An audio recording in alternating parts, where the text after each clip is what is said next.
다시 민수기 말씀을 우리가 같이 나누도록 하겠습니다. 오늘 본문에 나타난 민수기 25장의 말씀은 시딤에서 일어난 사건입니다. 이 시딤은 크게 보면은 모압 평지에 있는 도시인데요.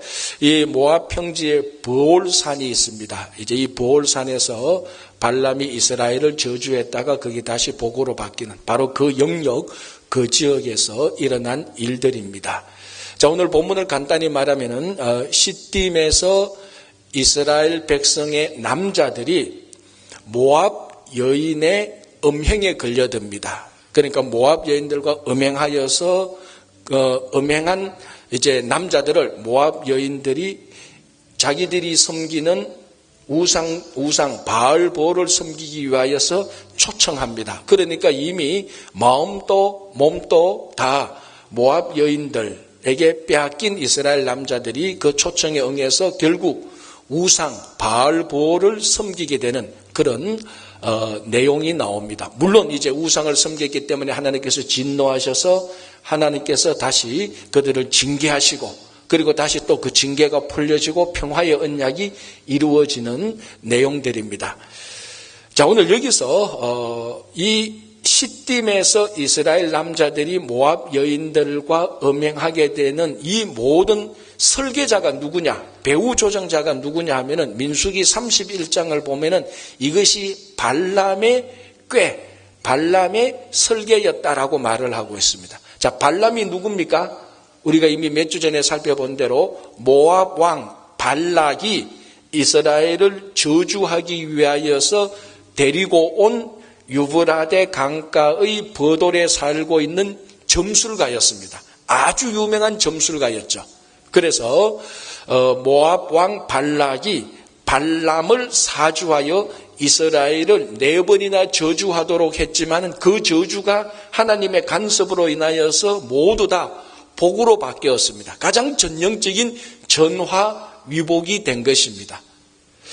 자, 이렇게 해서 발람의 저주를 통하여서 이스라엘을 저주하려는 모압 왕 발락의 그 전략은 완전히 실패하게 됩니다. 자, 그런데 어쩐 연유인지는 모르겠지만은 이걸로 해서 끝이 난 게 아니고 발람이 꾀를 내어서 이번에는 이스라엘 백성의 남자들을 음행하기 시작합니다. 아마 많은 주석가들이 그 사이에 발람의 저주가 실패하고 25장 시딤에서 이스라엘 백성들의 남자가 음행하는 이 사이에 이런 일이 있을 것이라고 말하는데 그거는 충분히 가능합니다. 자, 발람의 저주가 실패했습니다.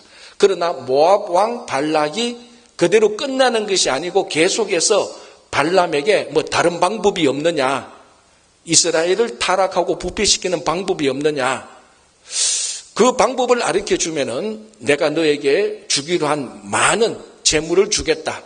뭐 분명히 이런 식으로 접근을 했고 발람은 이미 발락 왕이 제안했던 그 재물에 마음이 있었습니다. 그래서 발람이 한 가지 전략을 내세운 게 바로 오늘 이 본문입니다. 그렇다면은 시딤에 이스라엘 백성들이 머물거든 거기에 모압 여인들이 있는데 모압 여인들이 이스라엘 남자들을 유혹해서 음행해서 그리고 그 음행한 남자들을 전부 다 바알보를 섬기게 하면 된다. 이런 발람이 다른 전략을 제시했습니다. 그런데 오늘 이 민수기 25장을 읽어보면 이 발람의 꾀가 적중했습니다. 100% 적중했습니다.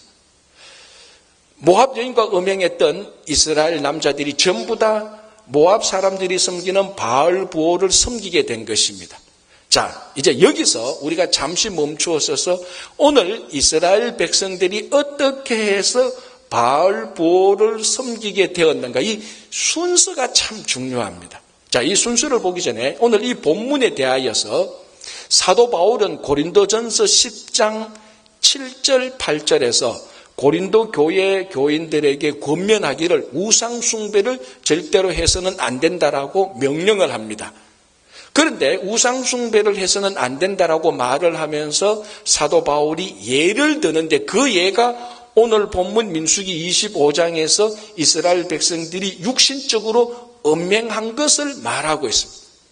본문의 주석에 따라서 약간 차이는 있겠지만은 사도 바울이 했던 말은 둘 중에 하나 아니면 둘 다일 겁니다. 첫 번째는 이스라엘 백성들이 육신으로 음행을 해서 그리고 바알을 섬겼다. 아니면은 이스라엘 백성들이 육신의 음행을 한 것이나 우상을 섬긴 것이나 같다. 이 둘 중에 하나이거나 둘 다 같습니다. 중요한 것은 여기서 그리고 오늘 본문을 보면은 어떻게 해서 이스라엘 백성들이 우상을 섬기게 되었냐 하는 것입니다. 자, 보십시오. 이스라엘 백성들이 먼저 육신의 음행에 빠져버렸습니다.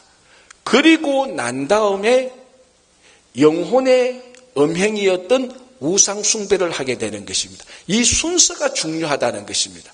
다시 말하자면 이스라엘 백성들이 먼저 우상을 숭배하고 난 다음에 그들의 영혼이 타락해서 그들의 영혼이 타락한 결과로 육신도 타락해서 음행을 한 것이 아니고 그 반대로 먼저 육신이 타락하고 육신이 음행해서 타락하고 그 다음에 우상을 섬기게 되어서 영혼이 타락했다는 것입니다.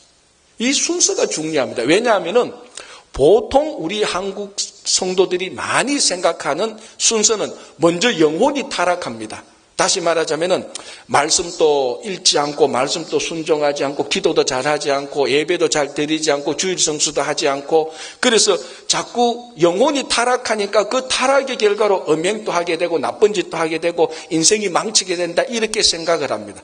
이게 틀린 게 아닙니다. 이거 분명히 맞습니다. 그러나 이것만 맞는 게 아니고 그 반대도 맞다는 것입니다. 무슨 말인가 하면은 영혼이 제일 쉽게 말하면은 영혼이 타락해서 육신이 망가지는 것도 맞지만은 반대로 육신이 망가져서 영혼이 타락하는 것도 맞다는 것입니다. 그래서 영혼에 관련된 것을 우리가 보통 영성이라고 말합니다. 경건 또는 영성이라고 말하는데 저는 앞으로 이 육신에 관련된 것, 물질에 관련된 것을 물성이라고 말을 하겠습니다. 보통 한국 사람은 영성이 망가지니까 물성도 망가진다. 영성이 망가지니까 인생이 망가진다라고 말을 합니다. 분명히 맞습니다. 다시 말씀드리지만 분명히 이 말씀은 틀린 말이 아닙니다. 그러나 오늘 본문은 영혼을 망가뜨려서 이스라엘 백성들의 공동체를 망가뜨린 게 아니고 이스라엘 백성들의 물성, 즉 육체를 먼저 망가뜨려 버렸습니다. 이스라엘 백성들이 먼저 음행에 빠지게 됐습니다. 음행에 빠지게 되니까 결국 그 순서로 따라가니까 우상을 섬기게 되는 영혼이 망가지게 되겠습니다. 물성이 망가지니까 영성이 망가진 것입니다. 영성이 망가지면 물성이 망가지고 물성이 망가지면 영혼이 망가집니다. 이게 똑같습니다. 왜 그런 줄 아십니까? 이게 바로 사람입니다. 하나님께서 사람을 창조하실 때 영과 육을 분리해서 이렇게 덧붙여 놓은 게 아니고 이 두 개가 완전히 결합해서 하나가 된 것입니다. 두 개가 결합해서 하나가 됐으니까 영성을 치면 물성이 무너지는 것과 똑같이 물성을 치면 영성도 무너지는 것입니다. 우리 한국 성도님들이 한국의 크리스찬들이 영성을 너무 많이 강조하다 보니까 영성만 지키면 자동적으로 물성 또 따라온다고 생각하는데 맞습니다. 그러나 오늘 사탄이 이스라엘 백성들을 공격한 것은 이스라엘 백성들의 영혼을 공격하기 이전에 이스라엘 백성들이 육신을 먼저 공격해버렸습니다. 자, 다시 정리하자면 이미 민수기 22, 23, 24에서 모압왕 발락은 발람을 통하여서 이스라엘 백성들을 저주하라고 했습니다. 다시 말하면 이스라엘 백성들의 영성을, 이스라엘 백성들의 경건을, 이스라엘 백성들의 영혼을 저주로 통해서 망가뜨리려고 했습니다. 그러나 하나님께서 간섭하셔서 그것이 실패했습니다. 그러니까 발락과 모압왕 발락이 이거 어떡하나 그러니까 발람이 말합니다. 다른 방법이 하나 있는데 무슨 방법? 영성을 치지 말고 이스라엘 백성들의 몸을 쳐라. 육신을 쳐라. 다시 말하면 이스라엘 백성들의 물성을 쳐라. 그러면 영성이 무너질 것이다. 이게 발람의 꾀입니다. 그렇게 보면은 이 발람은 뛰어난 점술사죠. 인간이 인간을 알았던 것입니다. 인간은 영성을 치면 물성도 무너지지만 이 방법이 안 되면 그 반대로 물성을 치면은 몸을 치면은 물질을 치면은 소유물을 치면은 이 사람의 영혼도 무너질 것이라는 것입니다. 실제로 우리 삶 속에 그런 일들이 많이 일어납니다. 자, 마태복음 6장 21절에서 산상수훈에서 예수님께서 무엇이라고 말씀하십니까? 내 마음이 있는 곳에 내 보물도 있다. 이렇게 말씀하시지 않죠. 뭐가 틀렸습니까? 지금 제가 반대로 말했죠. 예수님께서는 뭐라고 말씀하셨습니까?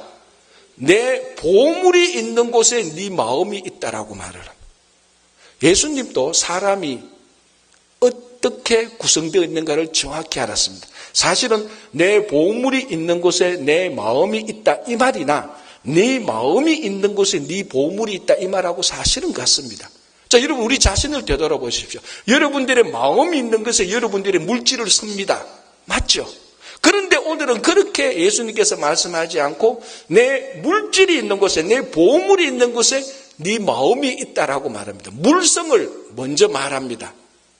왜? 사람은 물성과 영성이 함께 하니까. 네 영혼이 어디 있느냐에 따라서 물질도 함께 가지만은 똑같이 반대로 네 물질이 어디 있느냐에 따라서 네 영혼도 간다는 것입니다. 오늘 사탄이 이스라엘 백성들의 영성을 건드리지 않고 물성을 건드리는 건 바로 이 부분입니다. 자, 우리가 창세기를 보면은 하나님께서 크게 두 번 이스라엘 백성들, 세상을 심판한 적이 있습니다. 그 첫 번째가 언제입니까? 노아 시대 때죠. 하나님께서 왜 노아 시대 때 그 시대를 심판했습니까? 우리가 보통 창세기 6장 9절 이후로 많이 읽어보면은 이스라엘 백성들의 생각이 다 악하고 계획하는 것이 전부 다 죄되고 온통 그 심령 속에는 악하고 나쁘고 죄된 것밖에 없기 때문에 하나님께서 그 심령을 보고 심판했다 이렇게 생각합니다. 맞습니다. 그게 틀린 말이 아닙니다. 그러나 창세기를 다시 보면은 인간의 생각이, 마음이, 즉 인간의 영성이 타락하기 이전에 무슨 타락이 먼저 있었습니까? 성경을 보면은 그 앞에 무엇을 증거합니까? 하나님의 아들들이 사람의 딸들의 아름다움을 보고 자기 마음대로 취했더라라고 말합니다. 무슨 말인가 하면 먼저 노아 시대 때 사람의 마음이 악하고 계획하는 것이 다 나쁜 것 이전에, 그거 말하기 이전에 이미 노아 시대의 사람들이 자기 마음대로 눈에 보기에 좋은 대로 하나님의 아들들이 사람의 딸들을 마음대로 취했습니다. 육성이 무너졌고 물성이 먼저 무너졌습니다. 그리고 난 다음에 그 심령을 보니까 이미 악해졌다는 것입니다. 여기서도 창세기는 영혼이 먼저 망가졌다고 말하지 않고 사람의 몸이 먼저 망가졌다라고 말을 합니다. 자, 그러면은 가장 창세기에서 하나님의 심판이 명확히 드러난 것 또 뭡니까? 소돔 고모라.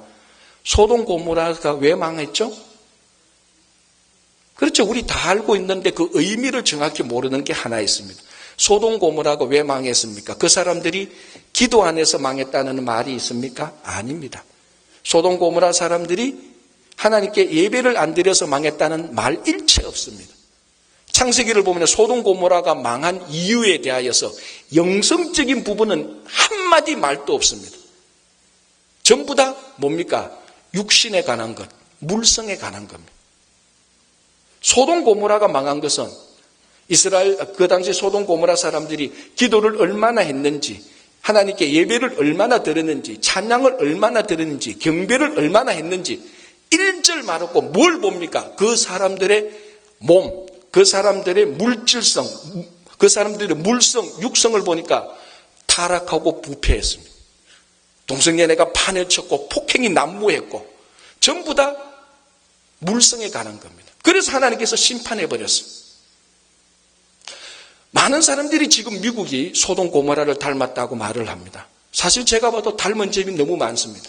동성연애를 인정하든지 인종차별하고 얼마나 많은 폭행이 일어납니까? 그 많은 폭행 가운데 총기 사건도 일어납니다. 그리고 마약 중독, 알코올 중독 이미 위험 수위를 넘어서 버렸습니다.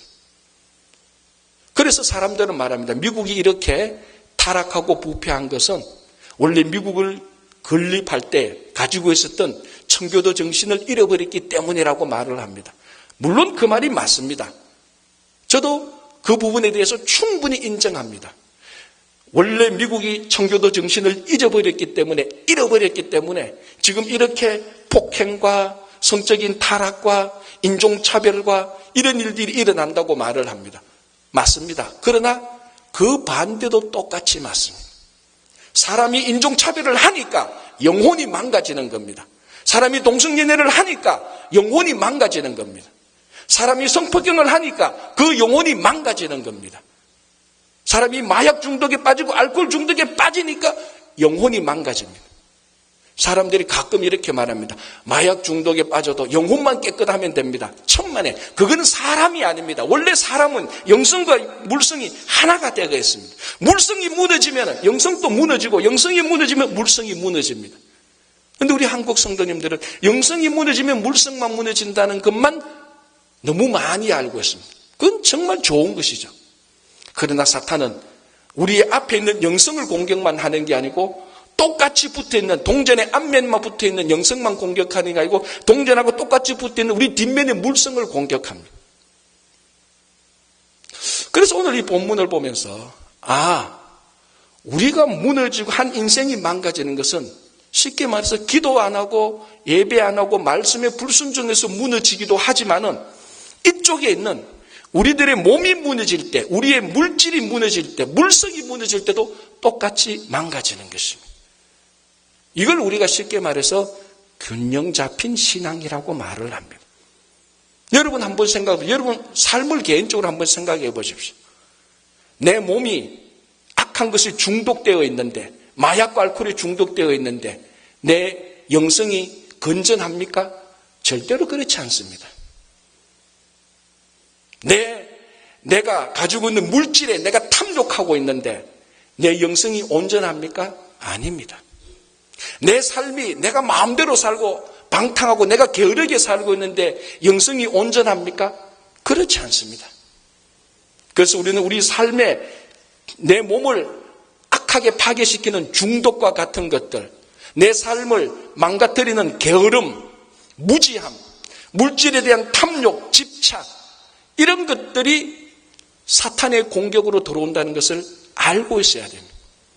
그래서 우리 많은 성도들이 기도를 열심히 하고 예배를 드리듯이 하나님의 말씀을 사모하듯이 우리의 삶에 있는 물질을 잘 사용해야 되고 우리 몸을 잘 관리해야 됩니다. 이 부분에 약하기 때문에 이것 때문에 깨어지고 무너지는 경우가 더 많습니다. 자, 예를 들어볼게요. 아주 극단적인 예입니다. 교회에서 예배 잘 드립니다. 기도 잘합니다. 찬양의 은혜를 받았습니다. 말씀의 은혜를 받았습니다. 점심 먹고 나가면서 A, B가 싸웁니다. 기도가 모자라서 싸웁니까? 말씀이 모자라서 싸웁니까? 싸웠던 이유를 보니까 월화수목금 또 열심히 일해서 몸이 피곤합니다. 짜증이 나요. 그래서 A가 B에게 그냥 웃자고 농담 한마디 하는데 B가 몸이 피곤하니까 웃자고 한 말을 여유롭게 받아들이지 못합니다. 네가 내한테 그 말을 해? 이미 자기 몸은 피곤해 젖었습니다. 물성이 망가지고 있습니다. 그때 한마디 들어오니까 확 불이 질러서 싸우는 겁니다.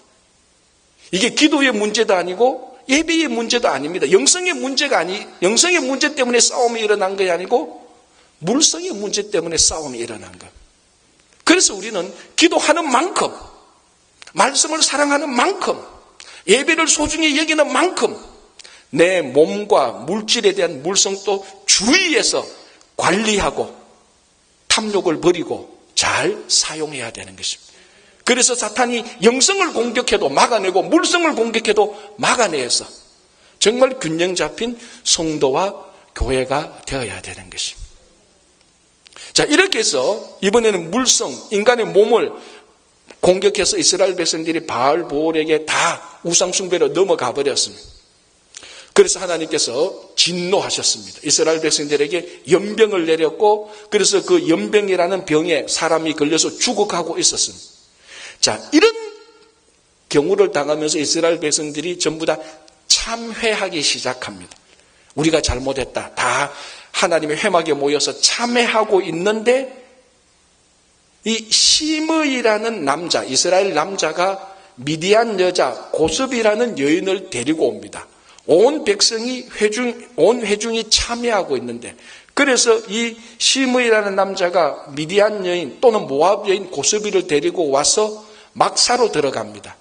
이게 결혼을 하려고 데리고 왔는지 아니면 우리가 흔히 말하는 성적인 관계를 가지려고 데리고 왔는지 그거는 중요하지 않습니다. 중요한 것은 지금 이방 여인, 모압 여인과 음행을 해서 그거 회개하고 있는데, 그거 참여하고 있는데 보란 듯이 공개적으로 또 그 일이 회중 앞에서 일어납니다. 그래서 막사로 들어갑니다. 이걸 본 한 남자가 분개했습니다. 그 사람은 비느하스입니다. 비느하스가 창을 들고 막사로 들어가서 그 남자와 여자를 그 자리에서 찔러서 죽여버립니다. 무시무시한 일이 일어난 거죠, 사실은. 공개적인 살인이 일어났습니다. 이거는 우리 삶 가운데서 일어나서는 안 될 일입니다. 폭행도 해서는 안 되는 판에 살인을 창으로 그 자리에서 즉사시켜버린 것입니다. 하나님의 질병이 일어났고 이스라엘 백성의 모든 남자들이 모압 여인과 음행하기 시작했고, 그러니까 오늘 이 분위기는 사실은 굉장히 무시무시한 아주 불길한 그런 상황입니다. 게다가 사람을 살인해버렸습니다. 자, 이런 비느하스의 행동에 대하여서 사람들은 깜짝 놀랐을 것입니다. 이게 지금 잘한 것인지 못한 것인지 어떻게 처신해야 될지 사람들이 오락가락할 때 하나님께서 직접 비느하스의 행동에 대해서 결론을 내려주는데 그게 11절입니다. 제가 다시 한 번 더 읽어드릴게요. 제사장 아론의 손자 엘르아살의 아들 비느하스가 내 질투심으로 질투하여 이스라엘 자손 중에서 내 노를 돌이켜서 내 질투심으로 그들을 소멸하지 않게 하였도다. 지금 하나님이 비느하스의 행동을 잘했다는 겁니까? 못했다는 겁니까? 잘했다는 거예요. 그런데 헷갈리는 게 이제 여기서 질투라는 말이 우리를 혼돈시킵니다. 자, 먼저 하나님이 질투심이 있었다라는 것을 말을 합니다. 자, 우리가 보통 질투는요, 참 뭐라 그럽니까? 좀 쪼잔하게 보는 거죠. 아이, 째째하게. 남자가 질투하면은, 에이, 남자가 째째하게 질투를 해. 이런 말을 하는데, 아니, 우주의 창조자 하나님께서 지금 질투하고 있다고 말합니다. 대자대비에도 모자를 하나님이 질투를 하고 있어요. 에이, 하나님이 째째하게. 그래서 사실은 성경을 잘 모르는 사람들이 성경을 보고 기독교를 비난할 때 이런 부분도 비난합니다. 야, 하나님이 뭐 째째하게 질투를 해. 사람이 질투를 해도 우리가 핀잔을 주는 판인데 하나님이 질투를 해. 에이, 그런 하나님이 뭐 그래 쫀쫀해. 속이 좁아. 이렇게 말을 할 수 있습니다. 왜냐하면 질투라는 것은 우리 삶 속에 긍정적인 말이 아니고 부정적인 낱말이기 때문입니다. 그러나 오늘 본문에서 나타난 하나님의 질투는 결코 부정적인 것도 아니고 째째한 것도 아닙니다. 결론적으로 말씀드리자면 오늘 본문에 나타난 하나님의 질투는 완전한 하나님의 사랑의 표시입니다. 왜 질투가 부정적이고 나쁜 의미로 사용되는가 하면은 내가 가져서는 안 되는 것, 내가 가질 수 없는 것을 가지려고 내가 못 가진 것, 없는 것을 다른 사람이 가지고 있으니까 그걸 어떻게 내게로 돌리려고 할 때 생기는 마음, 그런 마음 질투심, 이런 질투심은 아주 나쁜 겁니다. 그러나 오늘 하나님이 이스라엘 백성에게 가진 질투심은 당연히 하나님만이 받아야 될 영광과 찬양과 경배함이 하나님 말고 다른 신에게 돌아갔기 때문에 하나님께서 질투하는 겁니다. 자, 그래도 헷갈리면요, 이렇게 한번 생각해 보십시오. 자, 저에게 아들 2명 있다는 것은 여러분 다 알고 있습니다. 저희 집에 아들 2를 열심히 미국 데려와서 열심히 해서 대학 졸업 다 시켰습니다. 자, 대학 졸업할 때 동안 우리들 어르신들 다 계시지만 얼마나 부모가 수고를 많이 했습니까? 등록금도 대줘, 용돈도 줘, 또 학교에서 사고 치면 가서 컨퍼런스도 가, 아침 저녁으로 라이드 해줘. 가만히 생각하니까 제가 아들 2 위해서 한 게 참 많더라고요. 뭐 저도 그렇고 집사람도 그렇고 참 많이 했어요. 그래서 참 어떨 때는 대견스러워요. 야, 미국 와서 그래도 아들 2를 대학 졸업시켰구나. 참 우리 수고했다. 그러면 당연히 내가 우리 아들 2에게 효도를 받아야 되죠. 우리 아들 2은 제 얘기를 공경해야 됩니다. 그건 당연한 겁니다. 그런데 만약에 우리 아들 2이 나를 공경하지 않고 옆집에 있는 다른 부모를 공경한다면은 제 마음이 넓은 마음으로 제가 괜찮아 하겠습니까? 목사 아닌 목사 할아버지라도 화가 나죠. 질투가 생기죠. 야, 너를 키우고 너를 대학 졸업시키고 너를 라이드하고 너에게 용돈 주고 네 등록금 대준 거는 네 옆집 아저씨가 아니고 바로 나야. 옆집 아저씨를 공경하는 게 아니고 너는 나를 공경해야 돼. 당연히 내가 받아야 될 효도를 나에게 달라고 말을 합니다. 그게 정당한 거예요. 그래야 나와 아들들과의 관계가 올바르게 정립되는 겁니다. 내가 자녀에게 받아야 될 효를 다른 사람이 받는다면 그거는 우리 관계가 깨어지는 것입니다. 이때에 내 자녀들이 다른 부모를 공경할 때 나는 질투를 느껴야 되는 겁니다. 그게 정당한 겁니다. 이 질투가 아들과 아버지와의 관계를 올바르게 다시 세우는 겁니다. 이게 바로 하나님의 질투입니다. 하나님은 우주의 창조자로서 이스라엘 백성들을 창조했을 뿐만 아니라 아브라함을 통해서 특별히 이스라엘 백성들은 그 많은 민족 가운데서 특별히 선택에 있어서 하나님의 자녀로 삼았었습니다. 그럼 이스라엘 백성들은 당연히 부모에게 효도하듯이 하나님께 영광과 찬양을 드려야 됩니다. 그래야 하나님과 이스라엘 백성들의 관계가 정당해집니다. 그런데 오늘 본문에서 이스라엘 백성들이 우상을 섬겨버렸습니다. 인간적인 인격적인 말로 해도 거기는 질투가 생기지만 이스라엘 백성들이 우상을 섬길 때 하나님과의 관계가 깨어지기 시작합니다. 하나님이 질투를 해야 됩니다. 부모가 자기 자녀에게 효도를 받지 못하고 다른 사람들이 효도를 받을 때 질투하듯이 하나님은 바로 그런 질투를 지금 가지고 있는 것입니다. 이거는 정당한 질투고 이것은 하나님이 이스라엘 백성들을 그만큼 질투하는 만큼 사랑한다는 표시입니다. 그래서 이 질투는 째째한 것이 아니고 이스라엘 백성들을 회복시키는 정당한 하나님의 사랑의 표시입니다. 그래도 헷갈리면 제가 다른 얘기 하나 해줄게요. 아내가 남편에게 말합니다. 여보, 당신 결혼하기 전에 나 말고 좋아하는 사람 있었어? 자, 이때 남편은 정말 눈치를 잘 살펴야 됩니다. 정말 남편으로서 말하는데 정말 눈치를 잘 살펴야 됩니다. 남편이 가만히 생각하니까 말할까 말까 하는데 아내가 아주 부드러운 말로 있었어 없었어. 어떤 얘기를 해도 다 용서해 줄게. 네 넘어가면 안 되는데 이 남편이 넘어갔습니다. 딱 한 명 있었대. 그래 하고 질문을 멈출 아내가 어디 있습니까? 이제 캐묻기 시작합니다. 걸려든 거죠. 그래? 오랫동안 사귀었어? 응, 오랫동안 사귀었어. 많이 좋아했어? 많이 좋아했어. 이제 아내의 얼굴이 서서히 붉어집니다. 여러분 마음 생각하면 돼요. 많이 사랑했어? 뽀뽀했어? 남편이 말합니다. 했어. 이제는 끝납니다. 이제 못 돌아옵니다. 아직도 그 여자 좋아해? 남편이 말합니다. 아직도 좋아해. 내 첫사랑이야. 게임 끝난 거죠. 아직도 그 여자 생각하면 가슴이 뛰어? 가슴이 뛰어. 끝. 여자가 마지막으로 한마디 펑 날립니다. 그럼 그 여자하고 결혼해! 남자가 말합니다. 그래, 내가 그 여자하고 결혼해서 잘 살고 있잖아. 알아들었죠? 예. 그러니까 여자가 질투로 하늘 끝까지 화를 냈다가 그 한마디 듣고 질투가 다 가라앉았습니다. 자, 이건 아주 재미있는 이야기인데 여기에 하나님의 마음하고 똑같은 게 있습니다. 자, 첫 번째, 이 아내가 자기 남편이 자기 말고 다른 여자하고 뽀뽀하고 지금도 기억하고 지금도 그 여자를 생각하면 가슴이 뛴다는데 아내가 넓은 마음으로 우리 남편 마음들 그렇네 나는 마음이 넓어 이러면은 이 아내는 남편을 사랑하는 게 아니죠. 이 아내는 당연히 그런 얘기를 들을 때 질투를 느껴야 됩니다. 왜? 진짜 남편을 사랑하니까. 마찬가지입니다. 하나님이 우리에서 질투를 느끼는 것은 이 사랑하고 똑같습니다.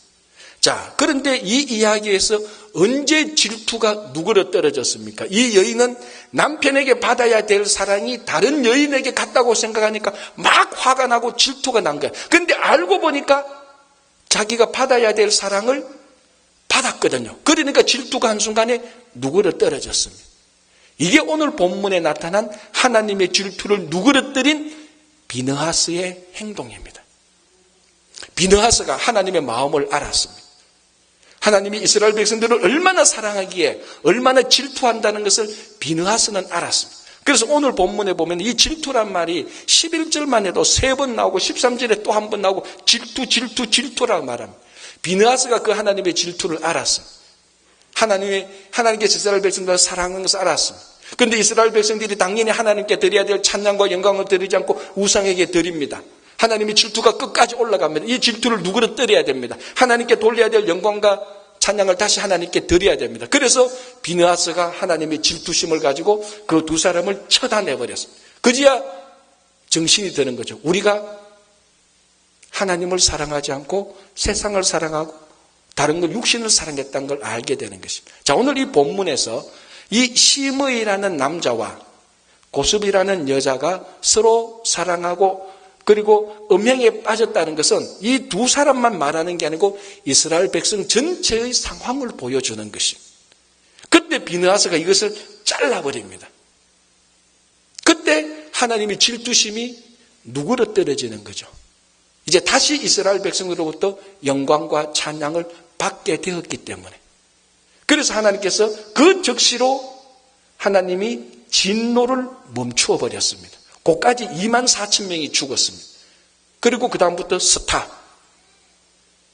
이게 바로 하나님의 질투입니다. 자, 이 하나님의 질투가 째째한 겁니까? 만약에 이 하나님의 질투가 없었더라면 하나님은 이스라엘 백성들을 사랑하는 것이 아니었습니다.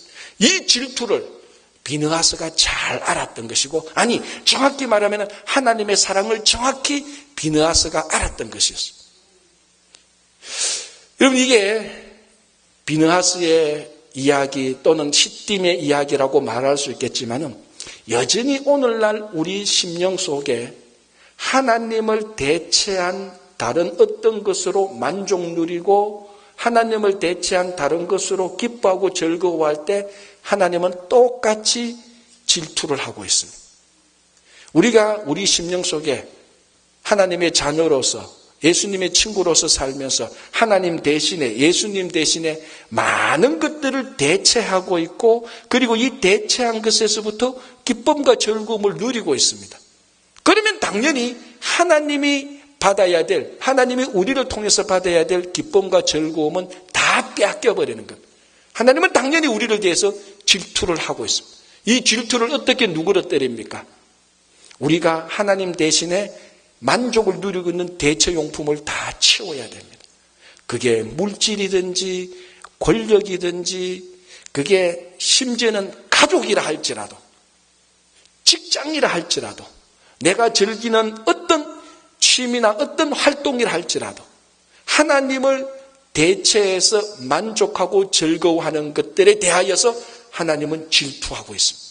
그걸 치워버릴 때 우리는 대신 하나님을 만족하고 하나님을 기뻐하고 즐거워할 때 다시 하나님과 우리와의 사이에 관계가 정상화되는 것입니다. 만약에 하나님 우리를 질투하지 마십시오 라고 말을 한다면 우리는 하나님과의 우리의 관계를 단절시키는 것입니다. 그래서 지금 우리 마음속에 하나님을 대체한 것들로 기쁨과 행복을 누리고 있다면 그것을 다 치우고 오직 하나님으로부터 기쁨과 즐거움을 누리시기를 바랍니다.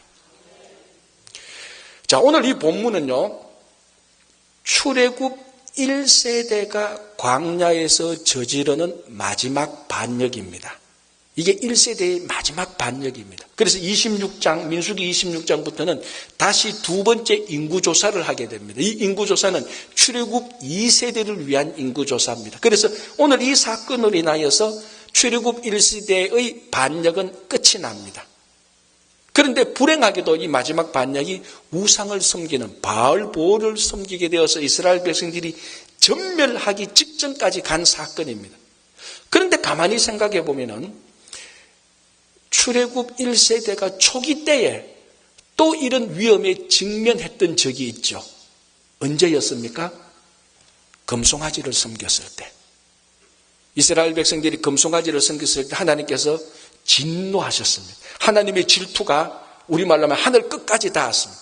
그래서 하나님께서 더 이상 이스라엘 백성들을 용서하지 않고 전멸시키려고 했습니다. 그때 하나님의 전멸을 멈춘 게 누굽니까? 모세였죠. 모세 한 사람이 하나님과 이스라엘 백성들 중간에 가서 모세가 중보기도함으로 하나님께서 모세 한 사람의 중보기도를 듣고 전멸시키려는 것을 스탑시켰습니다. 오늘 본문도 그와 흡사합니다. 이스라엘 백성들의 모든 남자가 음행에 빠져가지고 물성에 빠지고 물성이 망가짐으로 영성이 무너져서 우상을 다 섬기고 있습니다. 하나님께서 연병을 퍼뜨려서 진멸하려고 했는데 그 사이에 비느하스 한 명이 나타나서 하나님의 사랑이 무엇인 줄 알고 하나님의 질투심이 무엇인 줄 알고 그걸 누구레뜨렸을 때 하나님께서 그 즉시로 연병을 스탑시켰습니다. 무슨 말인가 하면은 한 공동체를 살리는데 한 공동체를 전멸시키는 것을 막아서는 데는 100명도 필요 없고 1000명도 필요 없습니다. 한 명만 있어도 됩니다. 정말 하나님의 사랑을 아는 자, 정말 백성을 사랑해서 하나님께 자기 목숨을 걸고 하나님께 중보기도할 수 있는 그 한 명만 있어도 정말 하나님은 은혜와 자비가 있어서 그 한 명만 보고도 하나님께서 진멸하려고 하는 것을 멈추십니다. 우리가 잘 아는 예레미야 5장 말씀이 있잖아요. 하나님께서 예레미야 선지자에게 예루살렘 거리를 가보라.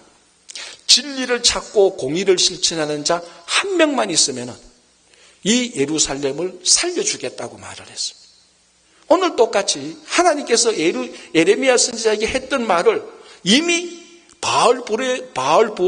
바알보올을 섬기는 이스라엘 백성들, 시딤에 있었던 이스라엘 백성들에게 사실은 먼저 실천을 했습니다.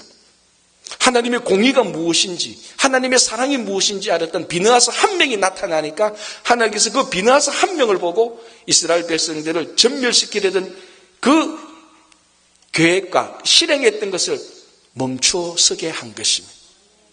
이게 얼마나 은혜입니까? 하나님의 이 세상의 심판을 막아서는 한 명만 있어도 그 한 명이 여러분 한 명이어도 돼도 하나님의 심판은 멈추고 하나님의 진노는 누그러뜨려지게 되는 것입니다.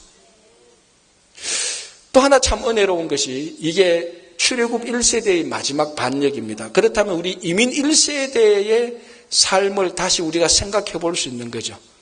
참 마지막 이 출애굽 1세대의 마지막이 우상 숭배로 빠지게 되어서 전멸하게 된 것이 참 불행이지만 그러나 하나님께서는 출애굽 1세대의 마지막 반역을 다시 평화로 반전시켜주고 있습니다.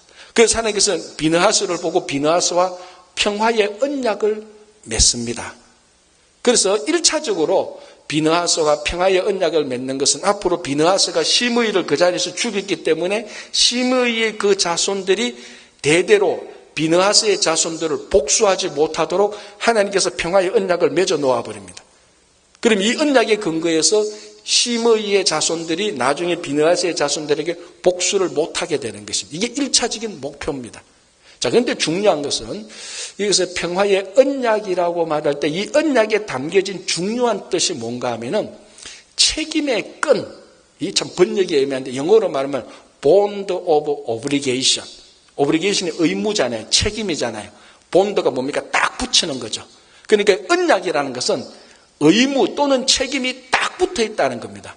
무슨 말인가 하면 하나님께서 비느하스와 평화의 언약을 맺었습니다. 이 언약이 깨어집니까? 끊어집니까? 깨어질 리도 없고 끊어질 리도 없죠. 왜? 본드로 붙여놨으니까. 그리고 그 본드가 그 본드의 재질을 보니까 하나님의 책임입니다. 하나님께서 책임지고 비느하스를 영원히 평화롭게 지켜주겠다고 약속을 했습니다. 자, 비느하스가 시므이와 고스비 여인을 죽여버렸습니다. 그 후손들이 그걸 복수를 할 계획을 합니다. 그러나 하나님께서 말합니다. 영원토록 하나님의 사랑을 드러냈던 이 비느하스는 그 본드가 떨어지지 않는 것처럼 하나님께서 영원히 평화의 언약을 맺어서 비느하스를 지켜주고 이 비느하스에 임했던 언약이 이스라엘 백성들 전체에게 퍼지는 것입니다. 이 언약이 결국은 흐르고 흘러서 끊어지지 않고 깨어지지 않고 멈추지 않아서 예수 그리스도를 통하여서 우리가 그 평화의 혜택을 누리는 것입니다. 그래서 이스라엘 백성들 출애굽 1세대의 마지막이 비록 반역으로 끝났지만 하나님은 그 반역으로 끝나는 것을 다시 평화로 반전시켜 주는 것입니다. 자, 우리가 이민 1세대입니다. 이민 1세대의 마지막을 하나님께서 예수 그리스도를 통해서 평화를 주실 것을 이 본문을 통해서 약속해 주시는 것입니다. 여러분, 성경 전체가 평화를 향해서 나아가고 있지만 우리 이민의 삶도 우리의 목적이 뭡니까? 샬롬, 하나님의 평화입니다. 세상의 평화가 아니고. 자, 세상 사람들한테 물어보십시오. 왜 열심히 미국 가서 밤새도록 일을 하고 돈 법니까? 행복하게 살기 위해서. 여러 가지 얘기했지만 그 안에는 여전히 자기들이 갈구하는 평화가 있습니다. 하나님께서 오늘 이 본문을 통하여서 허물 많고 반역하고 음행에 빠지고 우상숭배를 하는 1세대였지만 하나님께서는 그 모든 것을 반전시켜서 평화를 약속해 주고 있습니다. 그래서 우리 이민 1세대 여러분들의 삶이 힘들고 거칠고 상처와 아픔과 배신이 있지만 우리의 허물이 있지만 잘못이 있지만 추악함이 있지만 하나님께서는 이 모든 것을 반전시켜서 이민 1세대의 삶에 평화를 주실 것입니다. 그래서 이 평화에 대한 소망을 가지고 매일매일 예수 그리스도로 인한 그 평화를 누리는 여러분 되기를 바랍니다. 여러분, 영성은 참 중요합니다. 사탄이 영성의 공격도 하지만 우리들의 물성도 공격합니다. 여러분들의 몸을 공격하고 여러분들의 물질을 공격합니다. 거기에도 정말 우리가 관리하고 탐욕을 버리고 중독에 빠지지 않고 게으름에 빠지지 않아서 영성만큼 물성도 잘 지키시기를 바랍니다. 하나님의 질투는 사랑입니다. 여러분 속에 있는 모든 대체용품을 치우십시오. 하나님의 사랑이 함께 할 겁니다. 여러분 삶 속에 하나님의 평화가 함께 하기를 간절히 바랍니다.